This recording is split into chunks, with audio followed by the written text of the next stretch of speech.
Behaviour and bullying, I tend to link in one, and our expectations in the school now need to be fairly consistent for all young people, and so we need that consistency from staff on day one, an understanding of the expectations that the school has in terms of behaviour, and where staff are consistent, young people tend to respond to that because they're finding in a classroom, the next classroom next door, you get the same and the same and the same and the same all the way through their school day. That to us is the key to this. Secondly, we would want to see as much of the ownership of behaviour management given back to the students themselves. So I'd be expecting my teachers to take a lead in providing that environment where youngsters feel safe. But in terms of addressing the particular issues that come out of, say, a break time incident that's taken into a classroom, I'd want young people to be resolving that for themselves with some support from adults, rather than an adult dictating.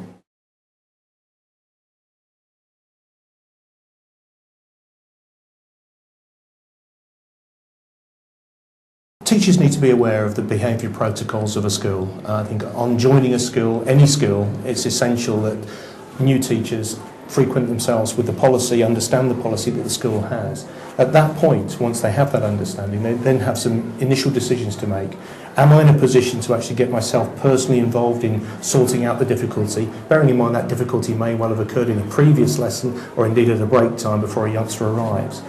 If the teacher didn't feel confident at that point that they were the right person to be dealing with it, or indeed it would get in the way of their lesson at that time, then the initial advice I would give them would be to try and take the heat out of the situation, but then refer it onwards with those young people to either the mentor team who are set up in school to deal with these things, or indeed the tutor.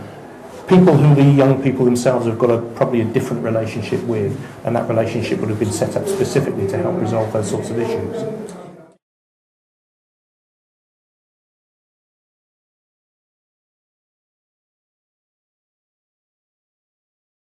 The anti-bullying policy has developed in partnership with students, and we are very pleased with where it's got to, because basically the young people are taking ownership of the policy themselves. We have two major rules. We say to any young person joining our school, if they suffer any behaviour that causes them concern, there are two things they must do.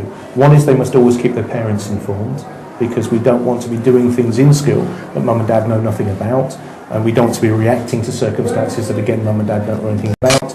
And the second thing is, please make sure that a member of the staff team also knows. And we don't put any barriers on that. It can be any member of staff that the particular young person chooses.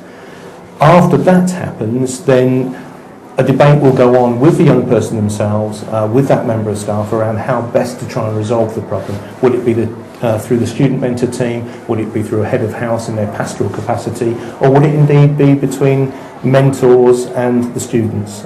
So there are several routes that can go. But the critical thing is communication, and making sure that young people are confident enough to communicate their difficulties and their needs. We believe that bullies get away with bullying when secrecy exists.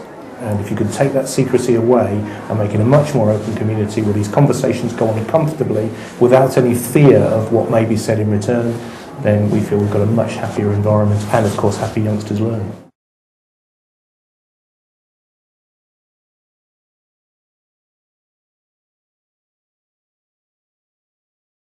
Schools have very many different structures. In my particular school, their first port of call, a teacher who had a concern about a youngster's behaviour or indeed bullying would go to the head of house or the assistant head of house. Just briefly to explain that, my school is split into 4 houses, and the heads of house who head up staff teams within those groups, those clusters, also have a non-teaching assistant head of house, which means that their availability is great. They're not involved in teaching lessons. Those two people would be the first port of call. Depending on the nature of the issue, we would then involve the tutor, who sees that youngster every day for 20 minutes amongst a tutor group. And by the way, my school has vertical tutor grouping, which we also think has helped in this issue.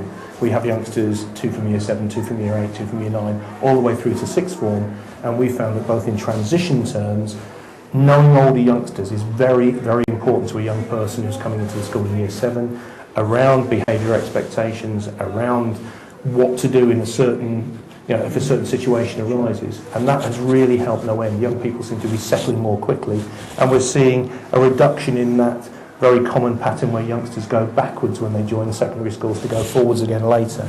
We seem to be minimising that in a way that I think really just advocates for this particular model.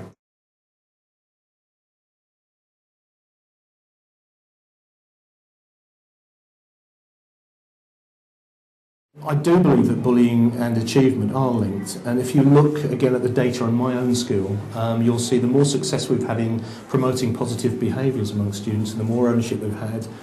Strangely, some might say, the academic profile of my school has changed, and I've got some terrific evidence of that in this last year where, in effect, my young people at GCSE level, for example, have added about 20 percentage points. We've gone from 51% to 74% in the 5 A's to C's categories, and at the same time, the number of reportable incidents, and that's the system we have in school as well, just to explain, there is a written recording mechanism for incidents, so we keep logs of incidents so we can look at patterns as a staff. Where we've seen an increased performance academically, we've seen a complete decrease, 50% reduction in the year on reportable incidents. So I truly believe that the two things are interrelated.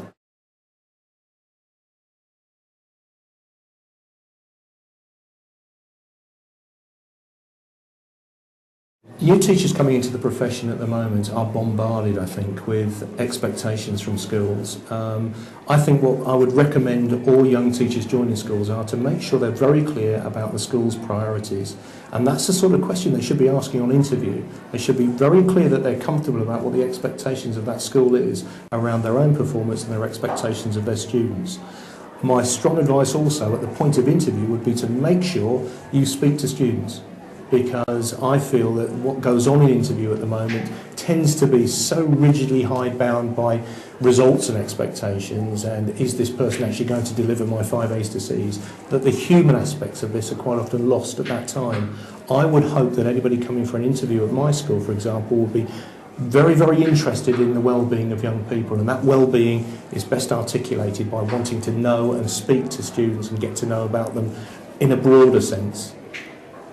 Teachers who are successful tend to be able to identify in young people what excites them, what motivates them. And it isn't always the subject. It's quite often something that sits outside. It's something about a personality. It might be something along the lines of outside activity, sports, whatever.